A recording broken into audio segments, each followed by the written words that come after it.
चलिए अब हम अपना अगला टॉपिक देखते हैं, रासायनिक अभिक्रिया के प्रकार। तो हमने पहले भी बता दिया था रासायनिक अभिक्रिया मुख्य रूप से 5 प्रकार की होती है। अब इन 5 प्रकारों को हमने लिख के भी बता दिया था। एक बार रिपीट कर लेते हैं रासायनिक अभिक्रिया के प्रकार। तो रासायनिक अभिक्रिया 5 प्रकार की होती है। सबसे पहले होती है संयोजन अभिक्रिया। संयोजन अभिक्रिया, अब इसका हिंदी नहीं लिखेंगे, सॉरी इसका इंग्लिश नहीं लिखेंगे। संयोजन अभिक्रिया जिसको हम कॉम्बिनेशन रिएक्शन बोलते हैं, कॉम्बिनेशन रिएक्शन। दूसरा है हमारा वियोजन अभिक्रिया या अपघटन अभिक्रिया।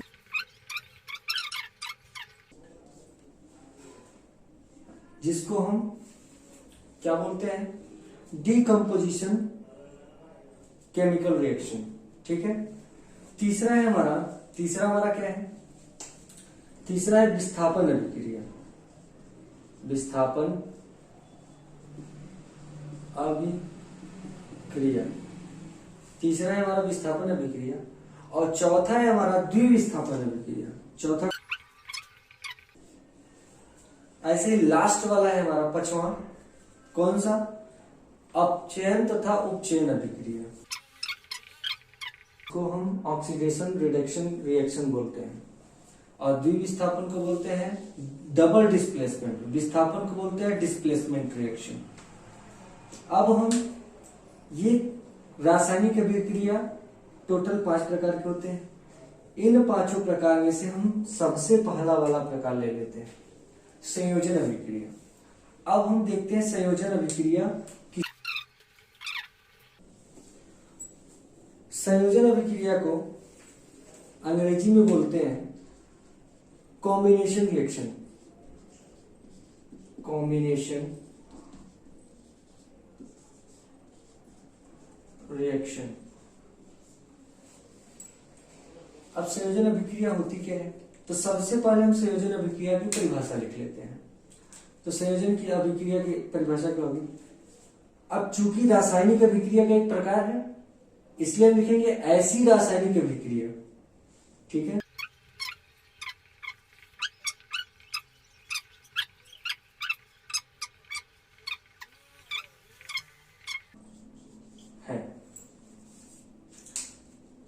तो ये रहा हमारा संयोजन अभिक्रिया की परिभाषा। संयोजन अभिक्रिया की परिभाषा क्या कहती है, ऐसी रासायनिक अभिक्रिया।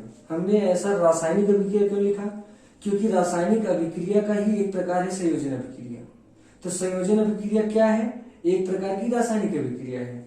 तो हम लिखेंगे ऐसी रासायनिक अभिक्रिया जिसमें, यानी कि इस अभिक्रिया में 2 या 2 से अधिक अभिकारक। अब जो अभिकारक होगा यानी कि तीर के पहले वाला, वो 2 भी हो सकता है और 2 से अधिक भी हो सकता है। एक कभी नहीं होगा, कम से कम 2 होगा या 2 से अधिक हो सकता है।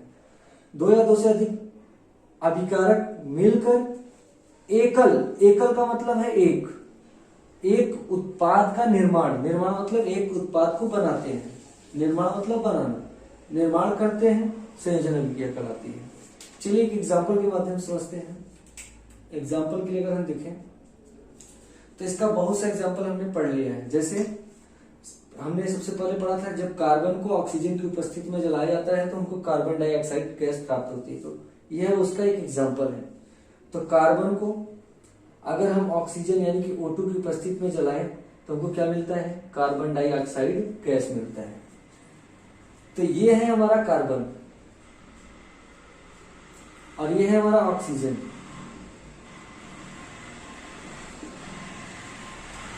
और तीर के पहले वाला कहलाता है अभिकारक। तो ये दोनों हमारे क्या है, अभिकारक है। और तीर के बाद वाला क्या कहलाता है, उत्पाद। यानी कि ये हमारा क्या है, उत्पाद है, प्रोडक्ट है। और इसका नाम है कार्बन डाइऑक्साइड। Carbon dioxide.